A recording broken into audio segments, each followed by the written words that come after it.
দর্শক, আমি আছি কেন্দ্রীয় শহীদ মিনার। আজকে ২১শে ফেব্রুয়ারি শহীদ আন্তর্জাতিক মাতৃভাষা দিবস। আজকের এই দিনটার জন্য ১৯৫২ সালে অনেক তরুণ তরুণী প্রাণ দেয় এবং তারা বাংলা ভাষার জন্য তারা জীবনের বিনিময় হলেও তারা বাংলাকে রক্ষা করার জন্য তারা আজকে এই দিনটা ছিনিয়ে আনে। এবং ১৯৪৭ সালে পাকিস্তানি বাহিনীরা বাংলাকে উর্দু করার জন্য তারা প্ল্যান করে এবং সেটা বাংলা দামাল ছেলেরা তারা সেটা নস্যাৎ করে দেয়। এবং সেটা ১৯৫২ সালে ভাষা আন্দোলনের মাধ্যমে ঢাকা মেডিকেলে আমতলার মাধ্যমে তারা বিশাল একটা মিছিল নিয়ে ১৪৪ ধারা ভঙ্গ করে তারা রাজপথ নেমে আসে। এবং সেখানে তারা পুলিশের গুলিতে রফিক জব্বর এবং আরও অনেকেই শহীদ হন।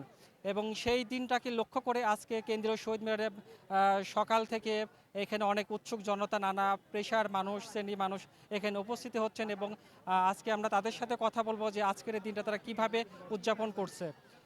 এবং এই দিনটার জন্য বিভিন্ন মানুষ আজকে কথা বলছে। এবং রাত ১২টার দিকে মাননীয় প্রধানমন্ত্রী এখানে সর্বপ্রথম আসে এবং তারপরে রাষ্ট্রপতি আসে এবং সরকারের বিভিন্ন গুরুত্বপূর্ণ মন্ত্রীরা তারা আসে।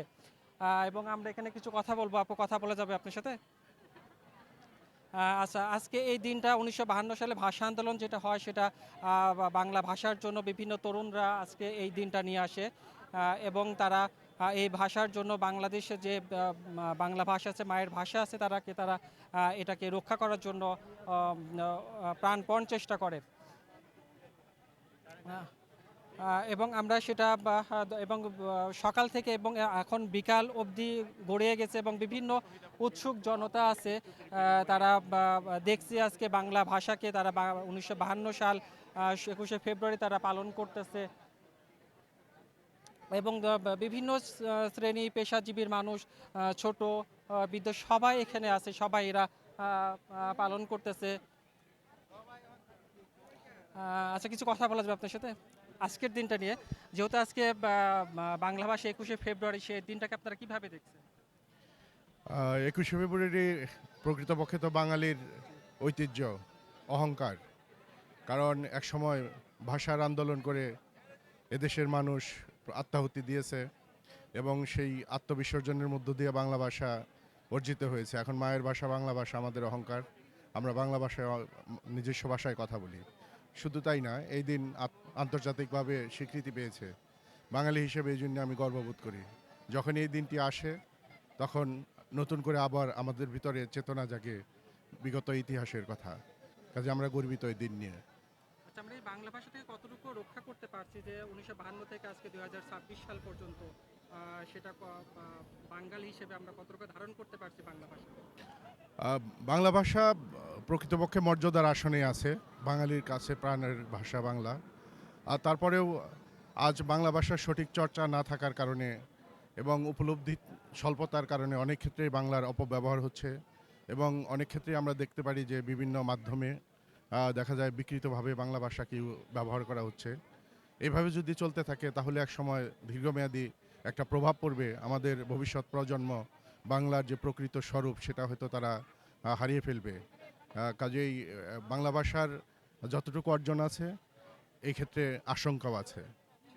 আচ্ছা, তারপর দর্শক, আমরা শুনছিলাম, আমরা একটু আপুর কাছে যাব। আপু, নতুন প্রজন্মকে নিয়ে বাংলা ভাষাকে নিয়ে আপনারা কিভাবে ধারণ করতে চাচ্ছেন?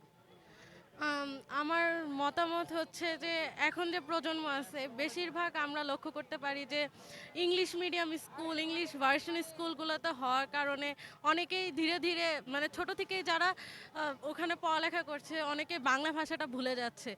সো আমি মনে করি যে হৃদয় থেকে সকালে বাবা মার উচিত ঘরে সন্তানদেরকে বাংলা ভাষাটা চর্চা করানো এবং এর মর্যাদাটা ওদের ভিতরে ঢুকানো দরকার যে ১৯৫২ সালে কিভাবে আমরা জীবনের বিনিময়ে বাংলা ভাষাটা অর্জন করেছি।